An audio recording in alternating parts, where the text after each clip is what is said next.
बालाजी बाजीराव और पानीपत की तीसरी लड़ाई में मराठों की हार। मराठों ने मुगल सम्राट को एक आदर्श व्यक्ति के समान बना दिया था और बालाजी राव ने अपने बेटे विश्वासराव को मुगल सिंहासन पर बिठाने की बात की। दिल्ली के मुगल वफादार मुस्लिम बुद्धिजीवी इन घटनाक्रमों से चिंतित थे और उन्होंने दुर्रानी से बढ़ती मराठा शक्ति को रोकने की अपील की। इन परिस्थितियों में अहमद शाह दुर्रानी ने भारत पर एक नया आक्रमण शुरू किया, जो 1759 के अंत तक लाहौर पहुंच गया।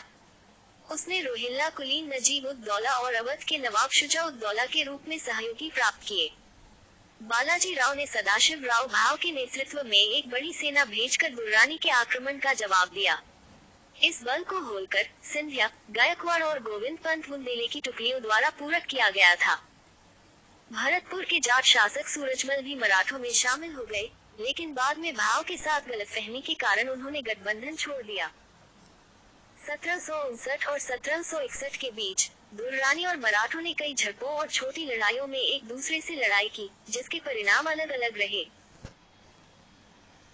पानीपत में मराठा छावनी की घेराबंदी की विस्तारित अवधि के कारण, जिसे बालाजी की सेना को तोड़ना था, लेकिन वो कभी भी नर्मदा से आगे नहीं पहुंच पाई, दुर्रानी ने 14 जनवरी 1761 को पानीपत की तीसरी लड़ाई में भूखी और कम सुसज्जित मराठा सेना को निर्णायक रूप से हरा दिया। सुरेश के शर्मा के अनुसार, यह बालाजी बाजीराव का आनंद के प्रति प्रेम ही था जो पानीपत के लिए जिम्मेदार था। उन्होंने पैथन में अपनी दूसरी शादी का जश्न मनाने में 27 दिसंबर तक देरी की, जब तक बहुत देर हो चुकी थी।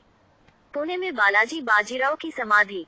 पानीपत की हार से मराठों को भारी नुकसान हुआ और पेशवा बालाजी राव के लिए यह एक बड़ा झटका था।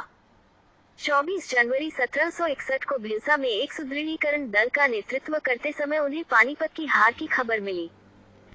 कई महत्वपूर्ण जनरलों के अलावा, उन्होंने पानीपत की लड़ाई में अपने बेटे विश्वासराव और चचेरे भाई सदाशिवराव भाव को खो दिया था।